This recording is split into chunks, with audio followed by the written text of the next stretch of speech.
So, ito na yung nangyari guys. After an hour siguro yung straight na napakalakas na ulan. Ayan. So, paglabas ko, ganito na siya. Kasi pumasok ako ng malakas na masyado ang ulan. Pumasok ako sa loob. Paglabas ko, sabi na ni Mama, hala, yung ibang paso mo na, inanod na. Tapos, yung ibang mga tanim ko raw, wala na. Wala ka, oy. Wala ka, ito. Basang-basa. Nawala na dyan, ma? Isa na lang kaka. Hello. Ibaw niya dito na nagtulong sa to sa lubi. Napuno sa amigas. Ito guys. Hindi ko naman expect na ganito pala ang tubig. Oh. Ang bilis naman yung lumakas. Ang baha. Papikit-pikit pa ako doon sa loob. Akala ko hindi naman masyadong tataas yung tubig. Saan kaya yung isang paso ko? Kasi mayroon akong pinakapaboritong anthurium na tanim. Kasi binili ko pa yun sa Iligan, doon sa batang naglalako. Tapos iningatan ko yan. Ingatan ko yun for like ilang buwan kasi muntik siyang mamatay. Oo. Tapos hindi ko kasi nalaman na tumaas yung tubig. Sabi ni Mama, inano daw, hanapin ko. Anthurium yun na napaka gandang anthurium, red na red.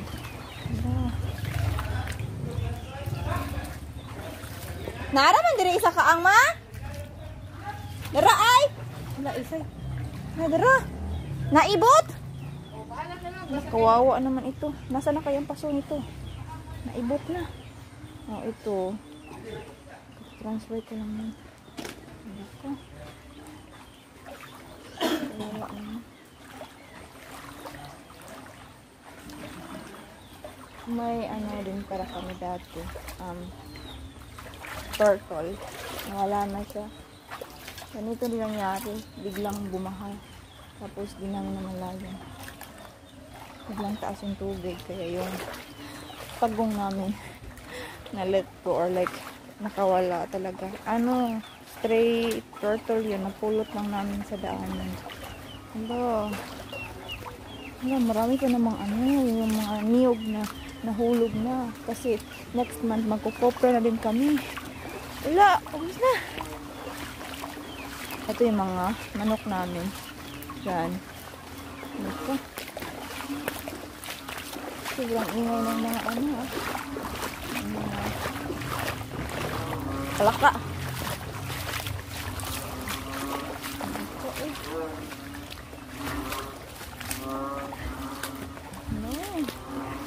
wala na. Inamid din naman yung mga niyog namin.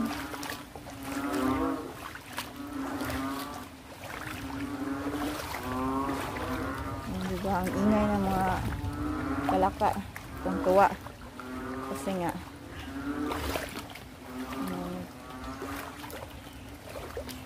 andun yung papa ko. Naka-red. Ayun o. Siya yun. Ano kaya hinahanap niya?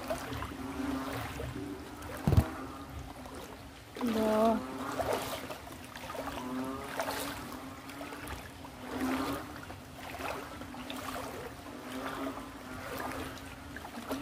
Yung tubig ayan. Lapit. Umabot. Malalim siya. Ayan si Papa. Nahurot na ang lubi o kaanod? Nahurot ang lubig kaanod?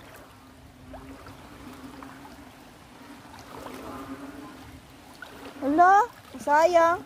Lagi, wala manggunta na mulak na yun. Dari, naanod po? Daghan to. Ito talagang kalaban namin guys. Kasi minsan hindi namin kasi minsan guys, bigla-bigla na lang umuulan. Malakas talaga, tapos bigla-bigla na lang tataas yung tubig. Ito yung mga hulak ka, oy.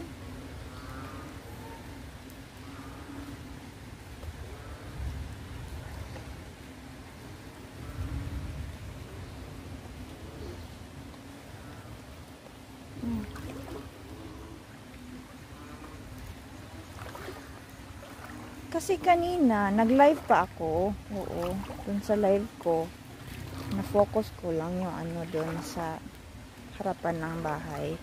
Oo, malakas na yung ulan. Pero, hindi pa yun bumabaha. Oo, tapos pumasok ko sa bahay, humiga ako sa gilid. Like siguro, baka nakaidlip ako. Tapos bigla na alimpungatan ako, narinig ko yung boses ni mama. Sabi niya, yung isa daw sa mga paso ko, nawala na. Sabi ko, bakit nawala? Yun pala guys, malakas or like mataas na yung tubig. Mataas na pala yung tubig. So, ayan.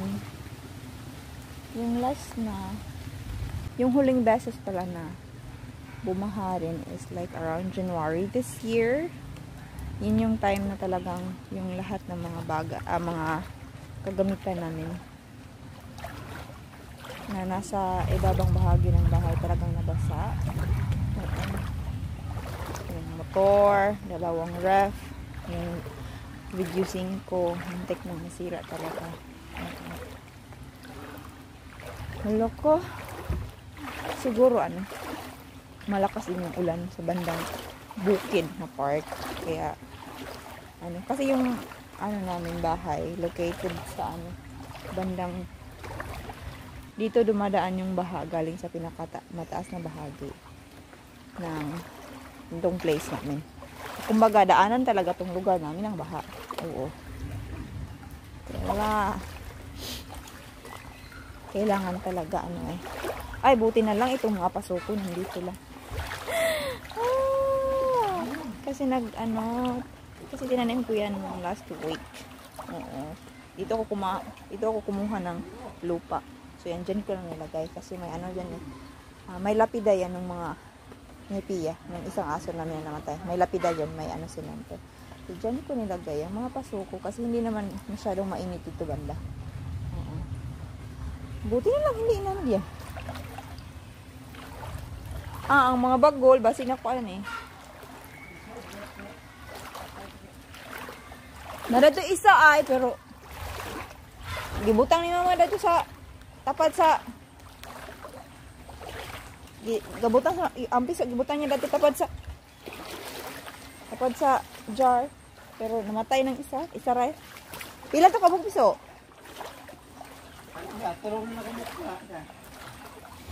Uy, duha raman to patay pa yung isa.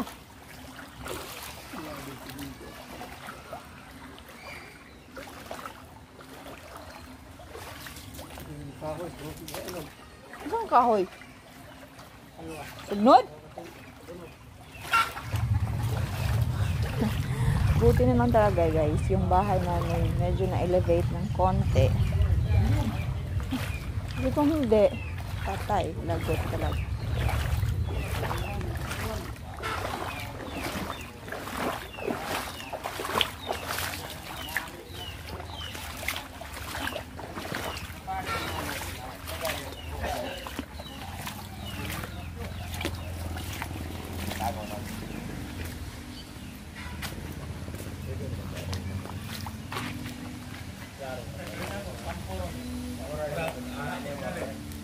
Kampo, basin.